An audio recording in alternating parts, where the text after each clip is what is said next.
चंद्रपूर भाजपमध्ये पुन्हा एकदा ऑल इज नॉट वेल असं चित्र दिसतंय। महापौर पदाच्या निवडणुकीत ऐनवेळी दुसऱ्या उमेदवाराचा अर्ज दाखल केल्यानं आमदार मुनगंटीवार संतापल्याची चर्चा आहे। या मुद्द्यावरून मुनगंटीवार आणि आमदार जोरगेवार आमने-सामने आले आहेत। चंद्रपूर महापालिकेतील सत्ता संघर्ष सुरू झाल्यापासून भाजपमधील अंतर्गत वाद चांगला चव्हाट्यावर आलाय।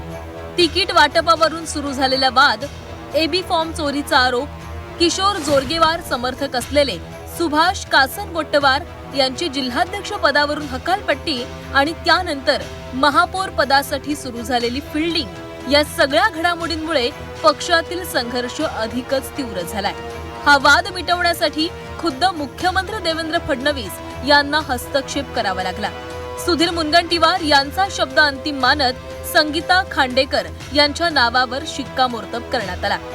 मात्र ऐनवेळी सारिका संदूरकर यांचा अतिरिक्त उमेदवारी अर्ज दाखल करण्यात आला आणि यावरून सुधीर मुनगंटीवारांनी नाराजी व्यक्त केली आहे।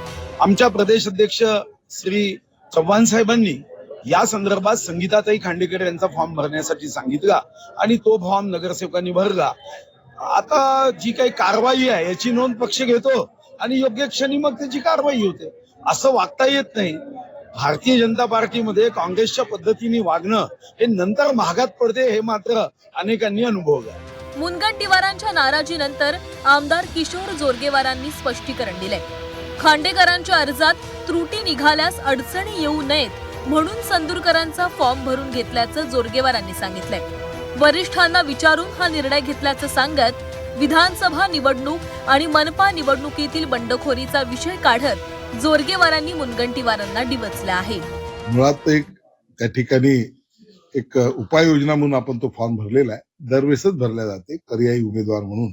जर कधी एखादा उमेदवाराचा फॉर्म रिजेक्ट झाला तर आपला एक पर्यायी उमेदवार असावा या दृष्टिकोनातून तो सेफ्टी म्हणून त्या ठिकाणी फॉर्म भरला गेलेला आहे। केवळ काहीतरी बोलायचं माध्यमांसमोर म्हणून बोलण्याची भूमिका ही घेऊ नये अशी आमची या ठिकाणी विनंती आहे। या सगळ्या घडामोडींमुळे भाजपमधील अंतर्गत संघर्ष पुन्हा एकदा उघड झालाय। नेतृत्वाचा आदेश अंतिम मानला जाईल की स्थानिक राजकारण वरचढ ठरेल याकडे आता सर्वांचं लक्ष लागलंय। या नव्या संघर्षानं कार्यकर्ते आणि उमेदवार मात्र धास्तावलेले आहेत। आशिष अंबाडे, झी 24 तास, चंद्रपूर।